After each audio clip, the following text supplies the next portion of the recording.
If you feel like your budget has spiraled out of control, either because of one blowout month or because of several months of overspending, I've got some positive actions that you can take right now that will help. I am just about at the end of a very expensive summer. I had a mini break with my friends to Porto, I had a family holiday, I had various bills to renew for my car, there's been the various costs for kicking the girls out for the new school year, and then we also got this little fur baby. Her name is Midnight. She's come to us from the Battersea Dogs and Cats Rescue Charity. She is just about 4 months old now and she is absolutely lovely. She's fit in with the family so well. We just love her so much and I am so happy to have a cat in the family again. It's been a few years since we had a cat and she is just perfect. So I could talk about the new kitten for this whole video, but I'm not going to do that. I'm just going to say that it has been an expensive month, but my finances can handle that because I have a budget and a plan in place. I'm going to give you the best money saving tips for keeping your budget on track all year long and also tips for getting it back under control if you have overspent. Let's start with some practical ways to cut back on spending if you've just had a blowout month. Maybe you're in your overdraft, maybe you've taken on a little bit of debt. A really good place to start is to embark on a no spend challenge. A no spend challenge is a really good way to give you some motivation to cut back on spending on non-essentials and give you a bit of time and space to build up your reserves again. Now, it could be a no spend day, week, month, fortnight, weekend. It's really up to you to pick. Obviously, the one that's going to have the biggest impact is a full no spend month. Doing this properly means no meals out, no takeaways, no buying new clothes, literally no spending on anything that you do not desperately need. No day trips out, no holidays, nothing like that. Instead of spending money on entertaining yourself or getting new things, you find things to do for free that bring you joy. And actually, this is a really good exercise anyway in helping you to reframe in your mind this idea that you have to spend money in order to have a good time. Take joy in stuff that you have, embrace quiet days at home where you're doing things around the house like baking with your kids or watching movies together, going for a walk together, going for a picnic together, camping out in the back garden.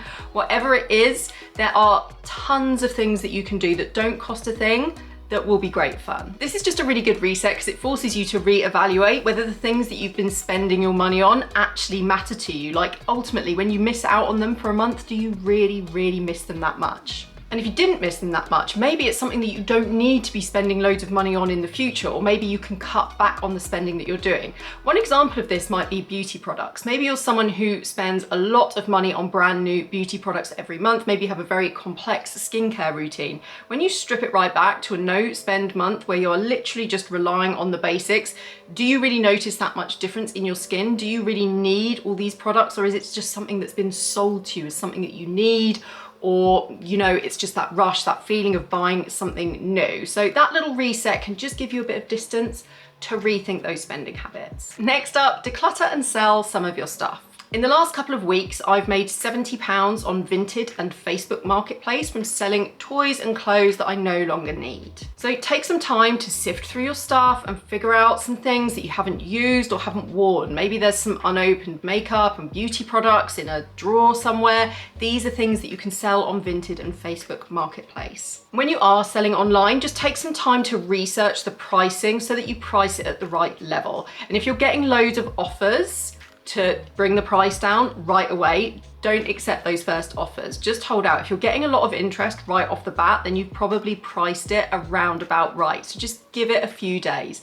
Generally speaking, I found when I get a flurry of offers as soon as I post something, if I hold out a little bit longer, I will get the asking price. Pitching it at the right price in the first place is really key because people don't expect to overspend in a secondhand online marketplace auction. They expect to get something that's a bit of a bargain. But it's the difference between you just basically giving it away and you getting a little bit of money back so you've got some cash in your pocket. The next tip is to cut back on your food waste and make sure you are meal planning. After your mortgage or your rent, I suspect that if you're a family, then food is going to be your next biggest expense or one of the next biggest expenses. Finding ways to cut back here is a great way to shave hundreds off of your monthly expenses. Start off by making a weekly meal plan where you set out exactly how you are going to use every single bit of food you buy, particularly the perishable items, so that you are not throwing away food and you're also not throwing away leftovers. Challenge yourself to go through your fridge, go through your freezer, and go through your cupboards to use up tins, cans, frozen food that you already have in. When you're in the supermarket, shop for cheaper cuts of meat or buy smaller portions of meat and then bulk it out with cheap vegetables like carrots and with beans and lentils. Mastering takeaway recipes that you can do at home has saved me so much money. Being able to cook a decent curry at home, being able to cook a really nice pizza at home means that I have saved hundreds over the course of the year on takeaways. We now probably only get a takeaway maybe once a month or every other month, whereas before, for quite a while, I found that we were doing it around once a week. This has saved us a lot of money. And then look for ways to get your food cheaper by looking out for yellow stickered food that has been discounted. And what you can do is ask staff in your local supermarket what time they tend to put most of the yellow stickers on food that's about to expire that day or the next day, so that you can get in there at the right time and have the best pickings of the bunch.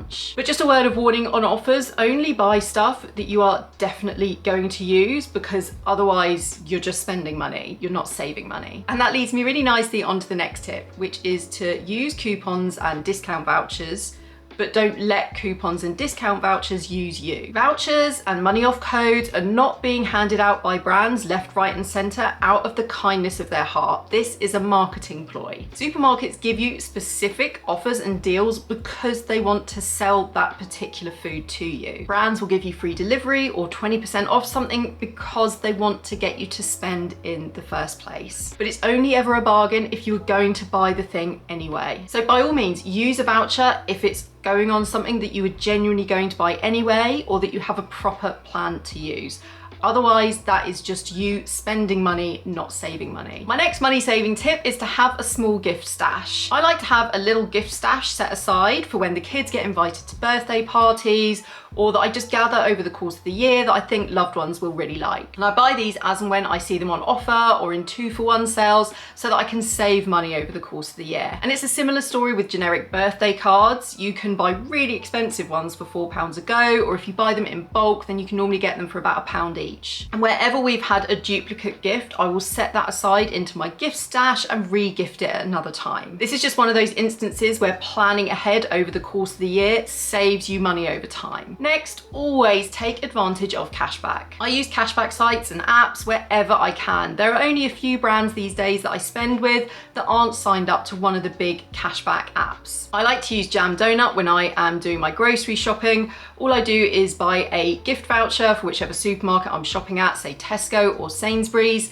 and then I just scan that gift voucher at the checkout, and that's how I pay for my shopping, and I get cash back, sometimes 4 to 5%. With Jam Donut, I like to wait until they've pumped up the value of the cash back. Sometimes they go all the way up to 4.5% or 5%. So I will buy vouchers to the value of the food shop spend that I'm probably gonna do in that month, and then I've saved money on that food shop for the month. I also use Airtime Rewards, which is a really, really fantastic low maintenance cashback app, because once you've set up your profile, connected your debit card or debit cards to the app, then you don't have to do anything else. It tracks your spending with partner brands such as Argos and Aldi, and then it will give you cashback in return, and that cashback is applied to your mobile phone bill. So that's not going to be direct money in your wallet, but it's going to save you money on your mobile phone bill, which ultimately means money back to you. And Top Cashback is the one that I use most when I'm online shopping. Those are some practical steps that you can take if you have overspent to save money this month. But moving forward, here are some ways to try and prevent it from happening again and just get a real handle on your budget. The first tip is to review your spending. Just take some time to review where all of your money has been going. Print off your bank statements for the last couple of months and go through it line by line. It can be really useful to add up your spending by category, and a budgeting app can help with this, or your banking app may actually have a feature that does this for you. If you add up your spending by category, you can see where a lot of your essential and non-essential spending is going, and that can give you a bit of motivation to make some changes. Like, it can be shocking how much your purchases on things like beauty products and clothes and little snacks when you're out and about can add up over the course of the month. This whole process is intended to give you an overview and motivation to make changes to your budget where you think, wow, I really am spending way more than I expected on clothes, so I'm gonna make a concerted effort to cut back on that in the next few months. If you're signed up to certain subscriptions that are costing you money every month, then maybe you can have a think about whether you're actually using those enough to justify the monthly cost. Remember that with anything that you pause, you can always restart it again at another day. Next tip is to plan by the year, not just the month ahead. Your spending is not flat for the entire year. If you look at your spending by the month plotted out on a graph, then you'll probably see peaks and troughs as the year goes on. If you're anything like me, then you probably find that summer and Christmas are where your biggest months of spending are. It's really important to know what your monthly regular outgoings are, but it's also really important to know what your expected annual outgoings are as well. The things that only happen once or twice a year, or even once every few years. So every year you're going to need to afford Christmas, and if you're hosting relatives, it's going to cost you more money. Like, I think we probably spend about £300 or more on food when we host our family for Christmas. That's something that I need to account for in my budget in the months ahead, so that I am setting money aside for it. Every few years you're possibly going to be replacing your car, so you need to make a plan in advance for how you're going to be able to afford to do that. The point of this is that you don't allow one month to take you by surprise and wipe you out for the rest of the year. There are certain expenses that you're just not going to be able to cover with your single month of income, so you need to be putting money aside throughout the course of the year so that you're ready for that expense. And this is something that's also known as a sinking fund. Your sinking fund is intended to cover expected expenses like Christmas, like your family holiday, like birthdays, like your car insurance renewal. The idea is that you can cover this stuff and you don't go into debt when those bills come up. I like to put mine in an easy access savings account. I have moved it around a few times in order to get the most favorable interest rate on it, but it has to be easy access for me because I have to get to that pot of money several times a year. The next tip is to manage your debt. If you have overspent to the point where you have taken on debt, then you need to make a plan to clear that. It's usually the case that high interest debt is going to cost you more than the interest that you may earn on a savings account. You want to get rid of this as quickly as possible. Whatever the situation with your debt, try not to hide from it. The head in the sand approach is a really natural one to veer towards because looking at the situation might make you feel anxious and really stressed out. As I've said on here before, our success or lack of success with our own personal finances often comes down to the way that we emotionally deal with money. And with debt, obviously it is a problem, but problems come up in life all of the time. Like, there's always going to be something in your life that is causing you a bit of stress. And the trick is not to sit there wishing for a life with no problems, because that's just unrealistic, but it's to reframe your mindset so that you tackle those problems in a different way. With debt, you want to face it and deal with it, but remind yourself that this is something that you can take control of, that you will resolve. You just need a plan. And if you need to reach out for help, there are charities out there that can help you to formulate a plan for getting rid of your debt. And talking about debt, that leads me really nicely onto my next tip, which is to start an emergency fund. Your emergency fund is what is going to prevent you from overspending and going into debt in the future. Experts recommend that an emergency fund should have enough money there in order to cover you for your essential expenses for around 3 to 6 months. And this money is there in case of a sudden change of circumstances, such as job loss or a big expense that you have to cover, like a household repair. You don't have to build it all at once, but try to set aside a set amount every single month so that you're building towards it. If you were to set aside £100 a month into a savings account with a 5% rate of interest over the course of the year, you'd have £1,233 at the end of the year, which that's probably not going to be your 3 to 6 months of expenses, but it's a really good start. You can increase your chances of success with building an emergency fund and also with saving in general if you try reverse budgeting. With reverse budgeting, you're focused on your savings first, and then what's left is what goes on your expenses and your non-essentials. To create a reverse budget, you first of all need to know the key numbers. You need to know your income, you need to know your regular committed expenses, and you need to know how much you're spending on non-essentials. Next, you need to decide what your savings goal is. It really helps to have a number in your head so that you can split it down into a monthly amount that you need to save.